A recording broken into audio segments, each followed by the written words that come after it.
Good morning, ladies and gentlemen. Welcome back to the Shadow and Sun Show, and welcome back to another top 10 list. Uh, I'm sure you thought we would never get to this one, but we did.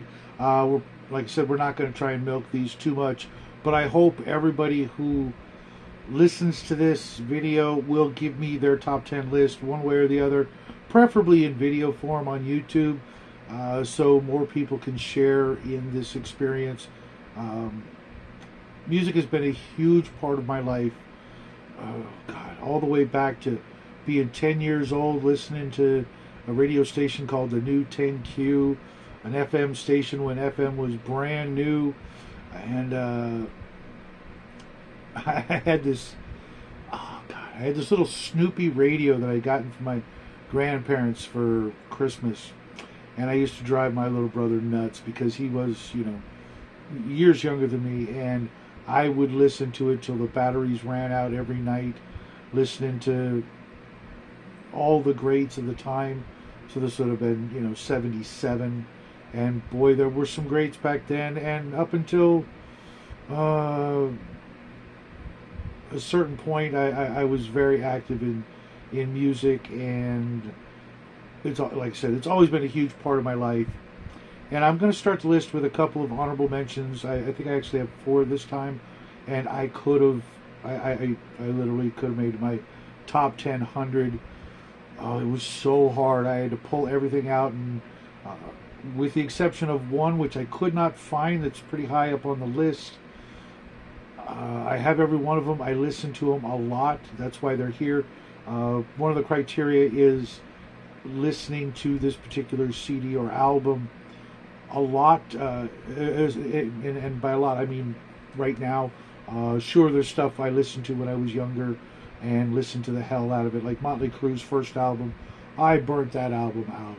Duran Duran's Rio, burnt that album out. But that was because I had it and everybody I knew wanted to hear it. They'd come over, it's like, oh, you got this, let's play it. Well, I just played it like 12 minutes ago, but sure, why not? But a lot of that stuff I don't still listen to. And no greatest hits. I have a lot of greatest hits CDs, but I'm learning to retire those in favor of the original albums that the songs came out on, so that I get give the other tracks a good listen to. And I'm trying to, as you'll see here with at least one situation, try to get the complete collections I picked up, like the Eagles and Dire Straits complete collections, because there's not that many CDs, and of course Golden Earring.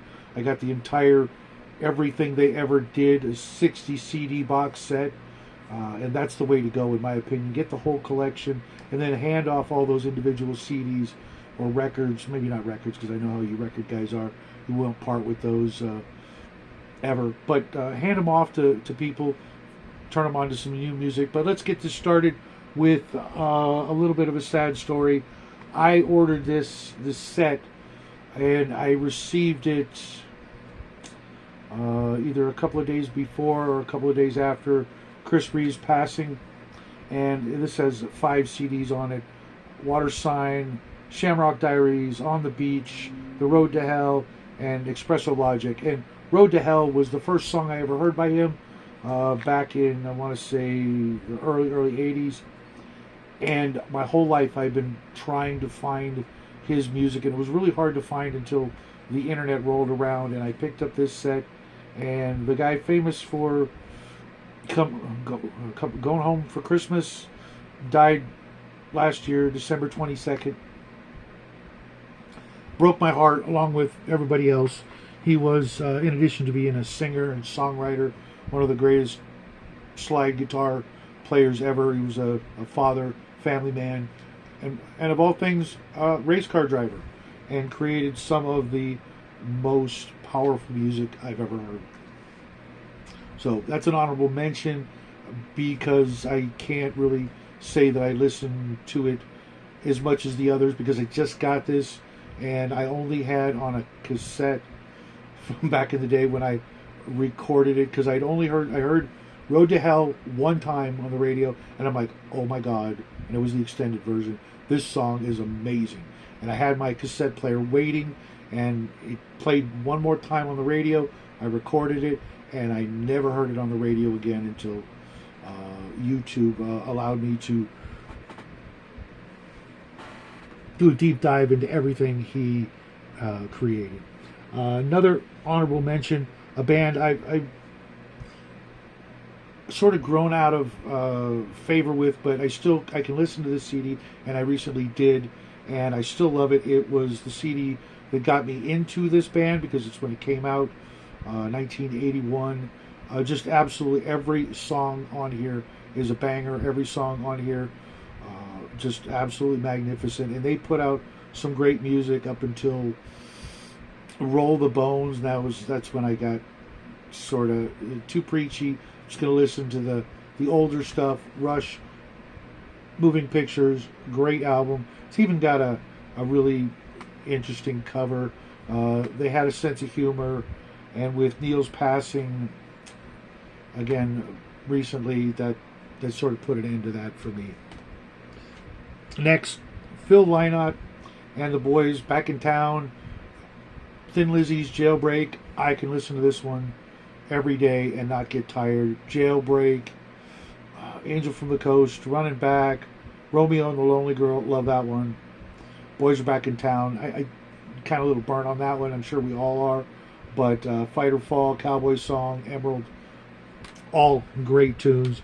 And the rest of their collection is also equally rocking. Another one, I like this one so much that I recently bought this one again, not realizing I had it. I had the original vinyl with the laser etching on it that was kind of a gimmick, but it was kind of awesome to look at. Every song on here absolutely amazing, except maybe one, I'm not going to say which one, but Styx, Paradise Theater. I love everything these guys did. Even Mr. Roboto, I actually think that Kilroy Was Here was actually a highly criticized, pretty decent album for these guys. And yeah, great album. If you don't have it, let me know. Maybe I'll send you my extra. And are we in the top 10 or are we... Oh, I don't have everything on the list with me. 1, 2, 3, 4. So I believe this is number 10. Oh man, this was a 2-record set, and I used to listen to and play this a lot. I still do, because Jackie's now a big fan of this band as well. Probably because when he was just a little baby boy, a year and a half, when I was finally home for good, every day I would play Mr. Blue Sky as I rocked him to sleep, and every once in a while I'll walk by his room and I'll hear it. So many great songs on this CD.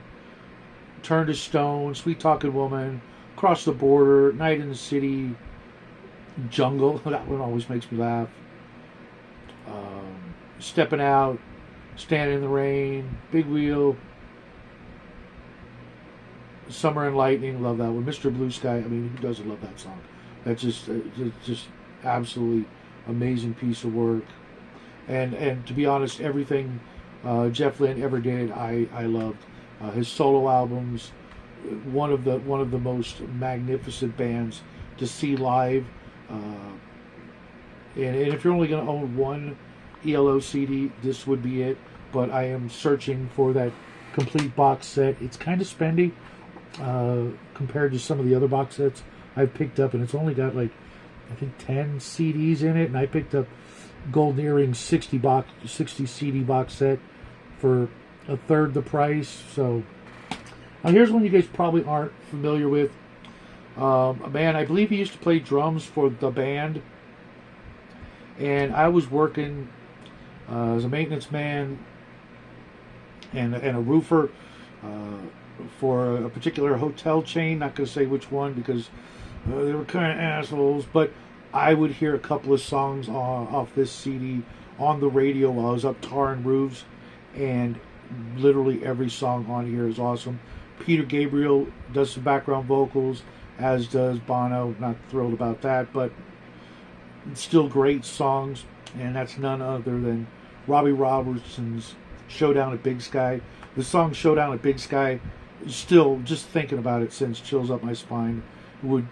It so needs to be the background music for an actual Western, which he kind of embodied that rock and roll cowboy spirit.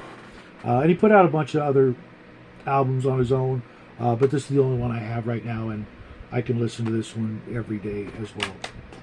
Now, the next one, what are we at now? Let's get the numbers. 14, 13, 12, 11, 10, 9. Number 8 is an album that we all, at least I know, everybody grew up listening to this because it was at the top 10 for a decade. All over the world, this album was just freaking amazing. And watching the old videos with Carla DeVito doing the background vocals, oh my God. Meatloaf's Bat Out of Hell, one of the greatest albums of all time. Come at me, prove me wrong, because you can't. The numbers don't lie, and the whole world was listening to this one. What an amazing performer. Even though he didn't do all the writing and whatnot, he and these guys were just freaking amazing. Every song on this CD hit home with me and so many other people. So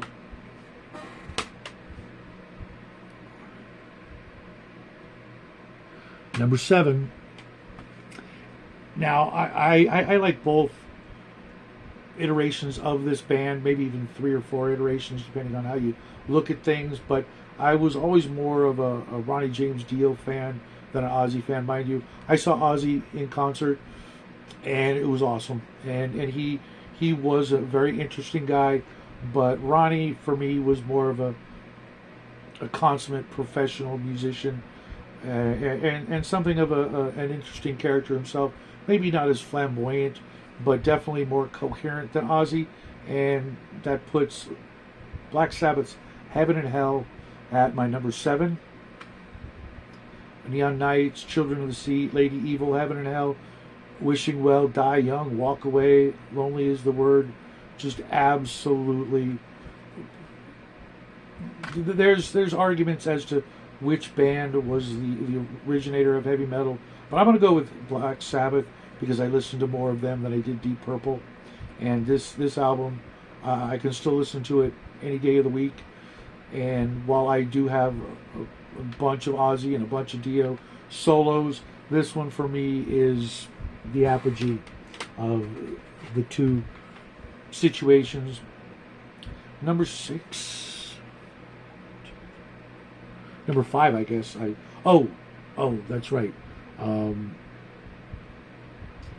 I missed one because I don't have the CD. I'm gonna go with that one in this place, even though it might not be right on my list, which somehow I left downstairs like a moron.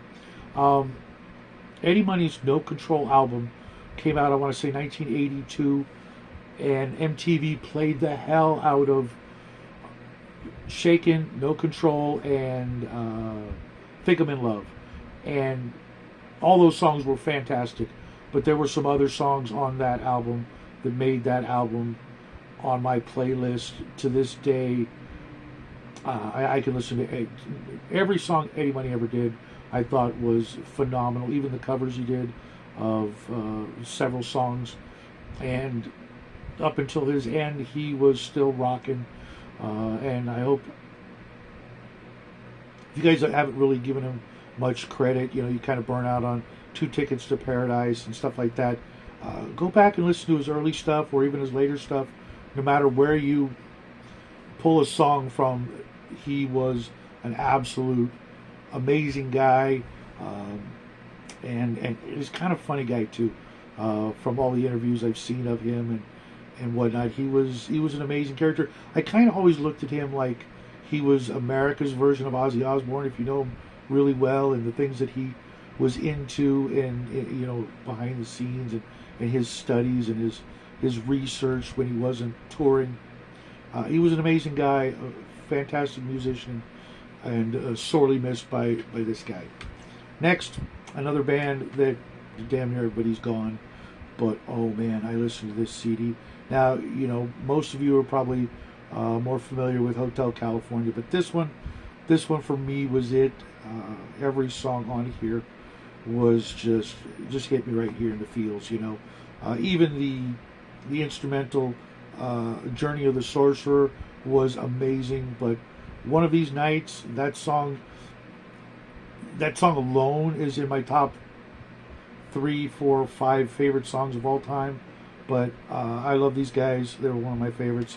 And now that I have their complete collection in one box set, I'll be giving this one away to somebody just to lighten the load and to turn people on to some great music. One of the greatest bands of all time. And not just because they were, a California band. And now we're at number 4. This CD, not only did I see this band 2 nights in a row, my brother and I, we took a limo both nights, hired in freaking kites. Every song on this album and every song these guys did up to this point was just absolutely amazing.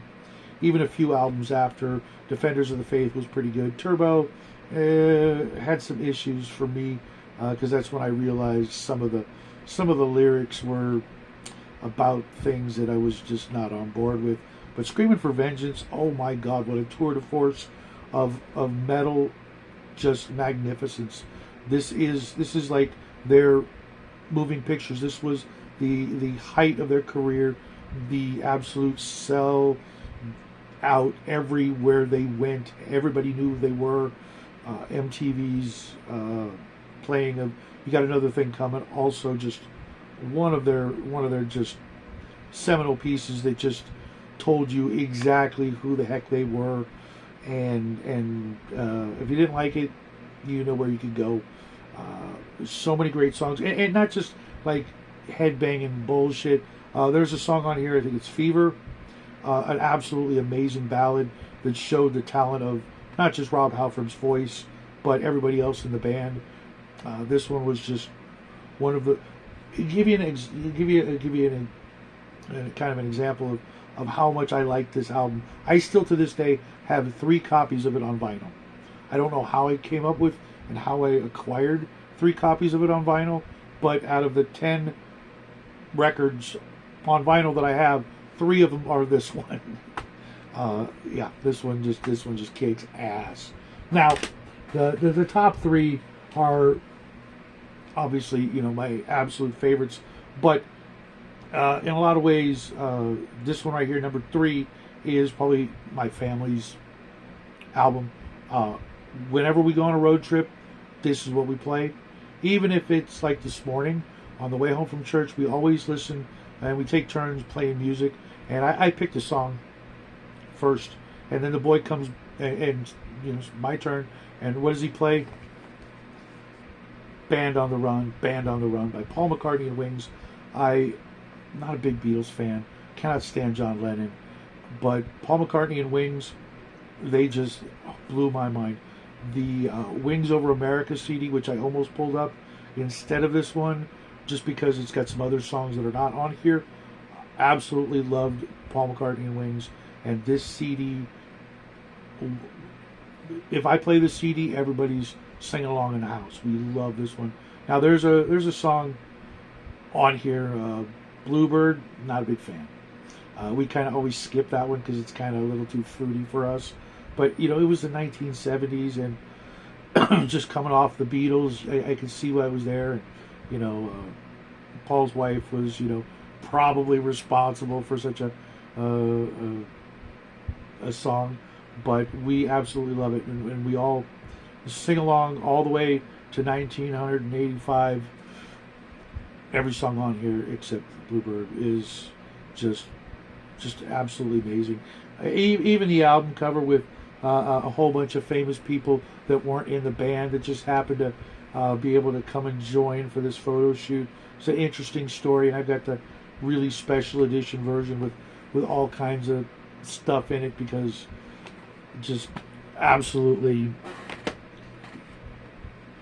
just love that album. Now the next one, my number 2, is because they're my second favorite band in the world, and I saw these guys open up for Rush, and I barely knew who they were at the time except for the lead track on this song that came out around the same time as Rush's Signals tour, which was the concert I saw them open for. And this band blew Rush away. Just, I don't care what you say. Neil Peart, greatest drummer, sure, whatever. What? Their drummer, I forget his name. I should have wrote it down, but he passed away, and that's when this band went out of business. And they had toured from 1967 up until 2009, over 190 days every year in between that time period, all over Europe and the rest of the world. I saw them on their last U.S. tour. Golden Earrings Cut CD, just absolutely amazing. The song Twilight Zone, still one of my top 5 favorite songs. I have this great memory of putting this CD on. Maybe it was a different CD that has this Twilight Zone on, and Jackie just went freaking nuts. He was 4 or 5 years old, and the bass line of it just freaking drove him nuts. He could not stop running around this house until that song was over. It was just glorious. And every song on here, The Devil Made Me Do It, easily in my top 10 favorite songs. Future, Baby Dynamite,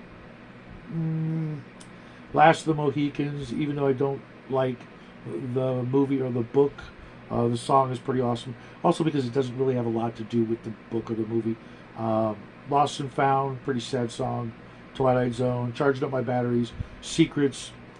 If you've never heard these guys except maybe Radar Love and Twilight Zone and a couple others that they were really famous for, go on YouTube. You can listen to this one for free and come back at me. Maybe it's just me, but this is one of those things that I can put in and listen to. I could probably listen to this a couple times a day. Speaking of listening to it a couple times a day, my favorite album of all time, when it came out, I had heard that it was like one of the very first albums ever put on CD, and I could see why.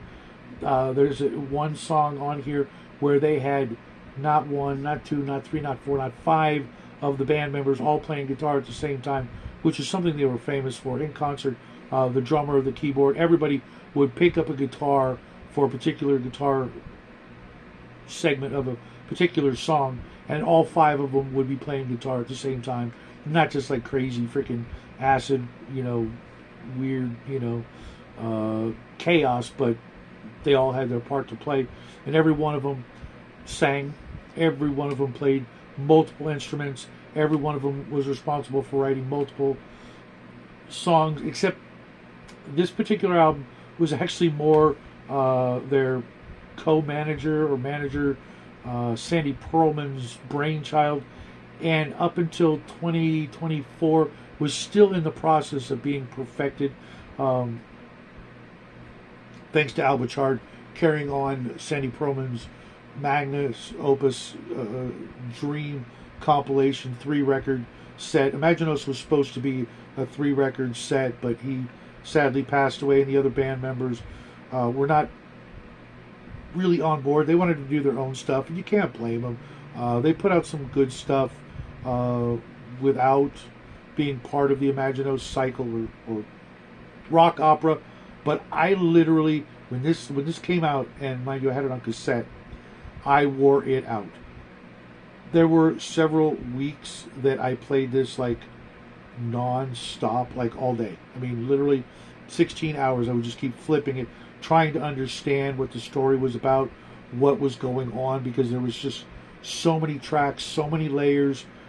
They took complete advantage of all the technology that CDs brought into music at that era. And to this day, I can still listen to this. I'm really fond of the demo version of this, which is a lot raw, it's a lot more raw and rough. But Al sings most, if not all of it, on the demo because he was such a hardcore proponent of this story, and the charm he brought to it. Even though they cleaned it all up and sort of kicked him to the side when it came to singing. And I don't blame him, because Buck Dharma's version of Astronomy almost blows away even Eric Bloom's singing of Astronomy, but there's still some they still give him a couple of tracks to sing, but this was just an absolutely amazing, haunting horror story, cosmic, just mystery. And to this day, even though I know the story and I've watched all the documentaries on this, it's still, I don't really have the words for just how weird and incredible and spooky and haunting and magnificent it was.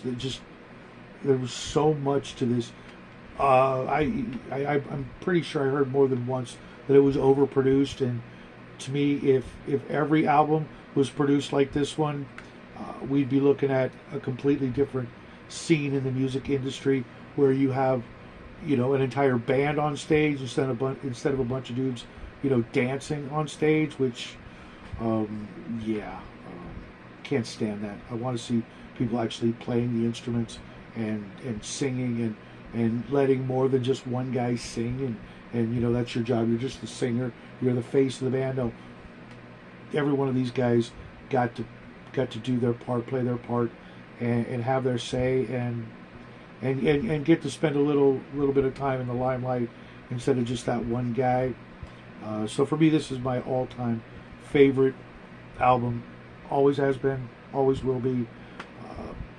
I even once had a bootleg copy of it because you couldn't get it on CD anymore, and I paid a pretty penny for that, and I still have it, and it still plays. But I've got this one, and I've got the demo as well. If you've never heard it, do yourself a favor. Be prepared to be blown away, or not. But that's what I've got for you this morning. My top 10 plus 4 favorite CDs. I hope to see everybody else out there do the same thing. And feel free to take up the whole half hour like I just did, because it's worth it. Music is really the soundtrack to my life, and probably a bunch of yours as well. And I can't wait to hear what you guys have in response to this one. But for now, I have got to go do some people stuff. And I will see you guys in the funny papers.